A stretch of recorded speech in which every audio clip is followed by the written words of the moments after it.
Time again for some Romanian deadlifts. I'm moving through the progression quite smoothly. 100 kilos, I added a third set last week, so I was doing 2 sets of 10 and then I added a set of 5. I don't feel like that's a good gap in between the second and third set, so this week I decided to go for 10 in the first set and then go down 1 rep on the second one, so I did 10 and 9, and then I went up in reps on the third one. Just that I think probably it's better when they stay a bit closer to each other and all within some proximity to failure. Otherwise, I go very hard in the first two, and then the last one, I don't want to be adding too many reps, and so it becomes something that I could do an extra 3 or 4 reps on, but I don't want to be starting by adding too many reps too quickly, so it's probably best to do it this way. And the superset was the usual arm work with hammer curls first and then upright rows.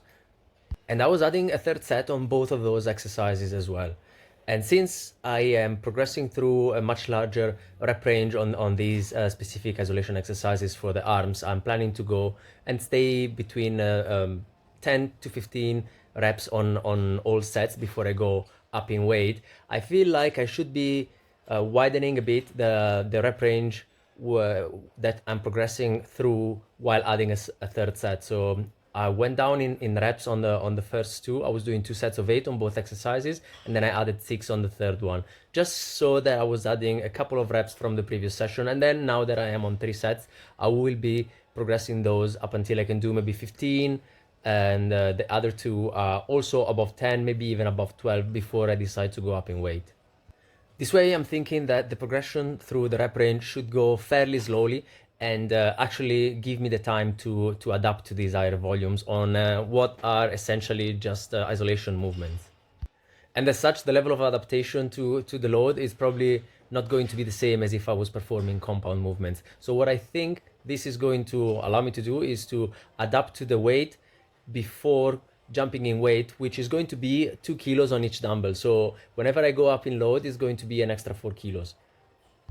Which is kind of a big increase, at least relatively speaking, to the kind of movement that I'm talking about. This way, I should be able to progress through the rep range smoothly, hopefully, and by the time that I want to jump in weight, I have accrued enough volume on the previous load that allows me to jump without dropping the reps too dramatically, and then going through again 2 sets before I add the third one, and through the progression. It should take quite some time before I'm able to master this weight.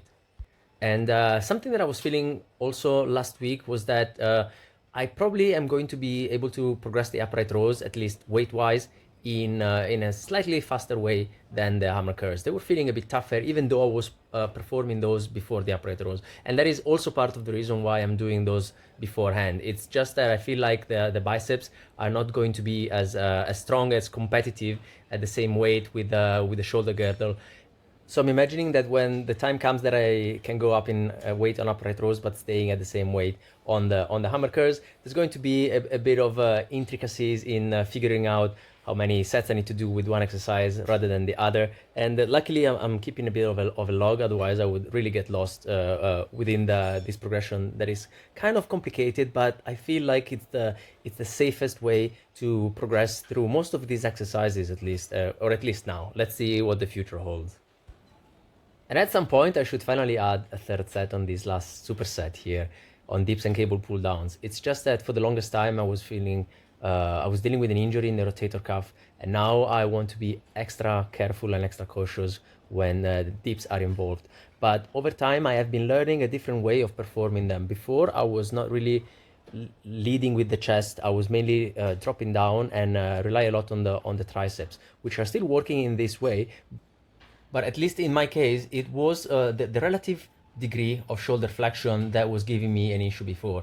And now, leading with the chest, I'm actually able to decrease that angle that the shoulder has at the bottom of the range of motion, and that doesn't give me any problem. It doesn't disengage the shoulders and actually loads the chest at the bottom at reversal. So I'm still tapping the floor with my feet because I want to be extra careful, but I think it should be safe now to be adding a third set. I'm doing a bunch of those anyway, so I'll probably do that next week. Ciao.